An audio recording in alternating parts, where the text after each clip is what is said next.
Et regardez, regardez ce gars-là. On a fait, je sais pas combien de... On a fait combien de vues sur cette vidéo? Je sais pas si c'est marqué là. Cette vidéo, je sais pas pourquoi, elle a fait des millions de vues. C'est le moment où je racontais que, imaginez que dans les 5 prochaines années, Starlink puisse proposer... Il y a un défi, c'est de réussir... Alors, j'ai un défi. Réussir à faire un live sans prononcer son nom. Vous savez de qui on parle. Et je trouverais ça incroyable de réussir à faire enfin un live sans prononcer son nom. Donc, on va essayer. Starlink, imaginez que dans les 5 prochaines années, on n'ait plus d'abonnement mobile à payer parce que, en possédant un téléphone Starlink ou d'une marque partenaire, le réseau puisse être déployé pour tous les utilisateurs. Et cette vidéo-là a fait beaucoup de vues. Et en plus de ça, elle a répété récemment parce que les gens m'ont notifié en me disant « Hey Romain, t'as vu t'avais raison !» Alors tada, ça s'appelle T-Mobile et ils sont en partenariat avec Starlink et proposent, ça y est, les premiers abonnements aux États-Unis qui passent par satellite. Donc on est au début du plan.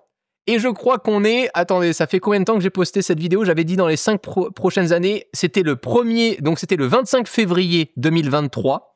Regardez, on est 2 ans après, et bien voilà, dans 3 ans, le plan se déroule comme sur des roulettes, parfaitement, et je pense que d'ici 3 ans, il y aura des smartphones qu'on achètera pour bénéficier d'un réseau mobile gratuit par satellite. Je pense que le nerf de la guerre de la téléphonie demain passera par satellite. Beaucoup n'y croient pas. Moi, je pense qu'il y a quand même de grandes chances qu'on arrive surtout sur un réseau en basse altitude, avec des satellites qui soient en basse altitude. Alors, d'un point de vue technologique, je suis ultra hype. D'un point de vue environnemental, effectivement, ça me fait un peu chier de devoir dire demain à mes enfants « T'as vu la constellation... Ah non, t'as vu Starlink ?» C'est joli, hein. Voilà, ça me fait un peu chier. Je dois vous l'avouer. L'espace commence à devenir une poubelle ambulante parce qu'on ne récupère pas, sauf s'ils sortent de l'orbite, mais tous les objets qui sont mis en orbite restent en orbite pendant des années, même s'ils ne sont plus fonctionnels, jusqu'à ce qu'ils tombent parfois quelque part sur Terre. Donc je trouve ça... le vous savez qui? On est dans Harry Potter. Voldemort. Ne prononce pas son nom, Harry. Non, je suis content de la news. Je pense que ça va être intéressant de voir comment est-ce que ça peut. En fait, je suis impatient de voir le réseau tenir avec énormément d'utilisateurs. Je me rends pas compte encore. Et alors là, donc, la bêta est gratuite et ouverte à tout le monde pour tous les abonnés donc des partenaires T-Mobile. Après le lancement, le service sera inclus dans une expérience Go 5G Next Plan. Donc en fait, ils ont des offres dans lesquelles sera intégrée directement la connexion par satellite. Pour l'instant, pour un temps limité, quand le client signe, il peut avoir du service de satellite gratuit jusqu'à la fin de l'année. Et pour tous les autres, concernant Verizon et AT&T, les clients de AT&T et de Verizon, ils pourront les avoir dans un temps limité pour $10 par mois. Voilà, c'est là, on peut le remplir et on peut déjà aujourd'hui avoir son téléphone par satellite. Next step, niquer tous les opérateurs mobiles, ce qui va faire un gros changement dans beaucoup de groupes. On avait pu recevoir Olivier Roussat du groupe Bouygues, du coup, qui détient Bouygues Télécom. Ça va être méga intéressant de voir, encore une fois, des mastodontes comme le groupe Bouygues se mouvoir et s'adapter.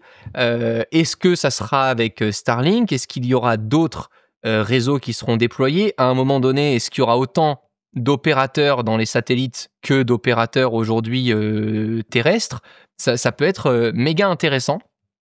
Donc on verra comment ces questions seront abordées. Je pense, de mon point de vue, qu'il va y avoir un peu un effet de pyramide. Il va y avoir tout au-dessus des providers de réseaux satellitaires. Ensuite, il va y avoir les distributeurs de ces réseaux-là. Et ensuite, je pense qu'il y aura du coup en fait, ça va être exactement comme aujourd'hui. Je vous donne un exemple. Je crois que ça se passe à peu près comme ça, pardon. Pardonnez. Exemple tout con. Quand on est abonné à Monaco Télécom, il y en a très peu, mais je suis monégasque, donc comme ça, je vous en parle aussi 2 secondes. Monaco a aussi son propre réseau Internet, et tu ne peux pas avoir d'autres abonnements Internet que Monaco Télécom à Monaco. Quand tu as un réseau Internet fixe à la maison, hein, évidemment, je peux capter un réseau Bouygues Télécom à Monaco, d'accord? Eh bien, quand tu as un abonnement Monaco Télécom en réseau mobile, et que tu veux quand même parler, ce qui est logique, à Paris avec ton téléphone, eh bien Monaco Télécom va du coup payer tout le réseau quand tu vas te connecter à des antennes qui ne seront pas, et il n'y a pas d'antenne d'ailleurs, je crois, à part une peut-être à Monaco, et je ne sais même pas encore à qui elle appartient, mais en synthèse, quand des utilisateurs Bouygues sont à côté d'une antenne Orange, eh bien c'est Bouygues qui va avoir une redevance à l'antenne. En gros, ça fonctionne à peu près comme ça, et inversement, sauf qu'évidemment, il y a un réseau prioritaire, donc si tu es Orange et que tu as la plupart des antennes autour de toi qui sont fournies par Orange, tu auras un réseau qui sera prioritaire pour les utilisateurs. Bien, je pense que ça va se passer comme ça pour les réseaux satellitaires. En tout cas, c'est mon point de vue pour que ça puisse aller du B2B2C, donc du business to consumer, et ce qui pourra garantir demain, du coup, aux providers de satellites d'avoir énormément de cash qui rentre pour pouvoir continuer d'envoyer des fusées dans l'espace, sans pour autant se poser la question de « Oh putain, faut qu'on gère l'abonnement mobile de Madame Michu qui a envie de se désabonner et tout ». Je pense pas que ça sera leur problème. Je ne pense pas que Starlink continue, et c'est que mon point de vue, mais je pense que Starlink continuera d'avoir son offre avec les paraboles qui se connectent aux satellites. Je ne suis pas sûr que Starlink continue son offre en tant que réseau mobile. Je ne sais pas s'ils auront un intérêt ou pas à le faire et à être en concurrence en fait. Parce que pour Starlink, demain, se dire j'ai directement comme client AT&T, Verizon, T-Mobile et tout le réseau par exemple, ben ça va me rapporter beaucoup plus de cash et je n'aurai pas de cash à cramer pour aller faire du marketing, pour faire parler de mes abonnements, pour construire mon offre, pour aller choper des utilisateurs et pour gagner des parts de marché. Donc j'ai le sentiment que d'un point de vue business, pour Starlink, ce qui est méga rentable, c'est ça. Voilà, je suis assez curieux de savoir ce que vous en pensez. Curieux d'avoir l'avis de Xavier Niel sur le sujet. Pareil, très curieux si monsieur Xavier Niel souhaite se joindre à nous quand vous voulez. Vous en pensez quoi, vous, honnêtement? Vous aimeriez profiter du réseau satellitaire? Vous comprenez l'utilité ou vous voyez pas vraiment d'utilité? Parce que pour répondre à la question de à quoi ça sert, bah, tout simplement à ne pas créer des milliers de kilomètres de câbles pour relier des antennes, ne pas avoir à construire des antennes sur des champs, sur des emplacements terrestres. Enfin, ça peut vraiment avoir... Alors, après, il pourra toujours y avoir des antennes relais qui peuvent, elles, capter le réseau satellitaire de façon encore plus puissante pour le relayer sur Terre. Mais je pense que il peut y avoir une vraie utilité, surtout pour repeupler des zones blanches, des zones où il n'y a pas assez de personnes aujourd'hui pour pouvoir rendre légitime un investissement de réseau.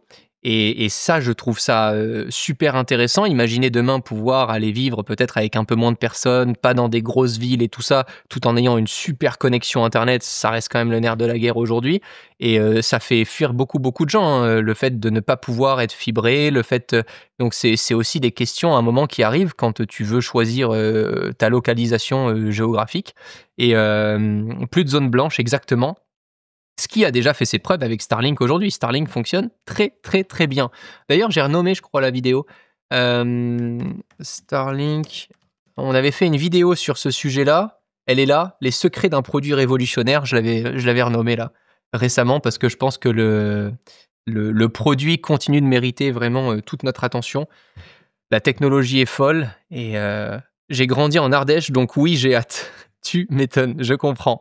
Bah, pour vous le dire, moi, à Monaco, c'était un enfer. Et aujourd'hui, la connexion passe justement par réseau qui n'est pas un réseau câblé, qui est un réseau, si je vous dis pas de conneries, Monaco Télécom, fibre, fonctionnement.